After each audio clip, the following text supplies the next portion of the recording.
एक ऐसा योद्धा जिसके पास ना सबसे बड़ी सेना थी ना सबसे ज्यादा दौलत, फिर भी उसके दुश्मन उसका नाम सुनकर कांप उठते थे। एक ऐसा राजा जिसने महलों की जगह जंगल चुना, सोना चांदी की जगह घास की रोटी खाई, लेकिन अपना सिर कभी झुकने नहीं दिया।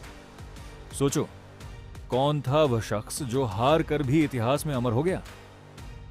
राजस्थान की पहाड़ियों में एक राजकुमार पैदा हुआ। बचपन से ही उसकी आंखों में कुछ अलग था, ना शाही आराम का शौक, ना तख्त का घमंड। उसे पसंद थी तलवार की चमक, घोड़े की रफ्तार और रणभूमि की गरजती आवाज।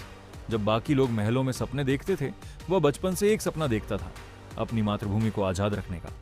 समय बदला और एक सम्राट ने पूरे हिंदुस्तान पर अपना राज जमाना शुरू कर दिया। कई राजा उसके सामने झुक गए, कई ने दोस्ती कर ली, कई ने अपने राज्य बचाने के लिए हार मान ली। लेकिन एक राजा था जिसने कह दिया, सर कट सकता है लेकिन झुक नहीं सकता।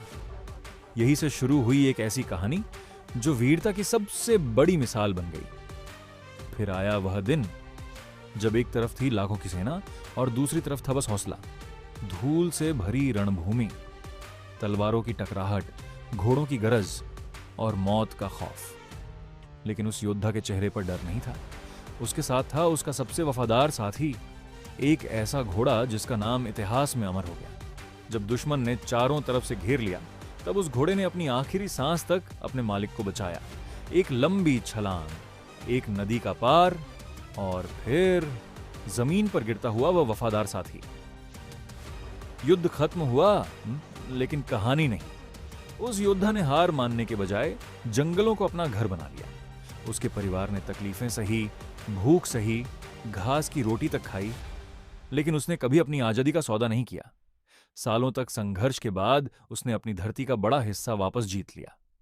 यह जीत सिर्फ तलवार की नहीं थी, यह जीत थी स्वाभिमान की। और अब वक्त आ गया है उस नाम को जानने का।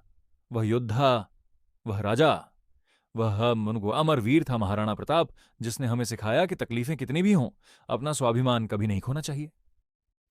यह थी महाराणा प्रताप की कहानी। एक ऐसी कहानी जो सिर्फ इतिहास नहीं, एक जज्बा है। अगर आपको यह स्टोरी पसंद आई हो तो लाइक और सब्सक्राइब जरूर करें।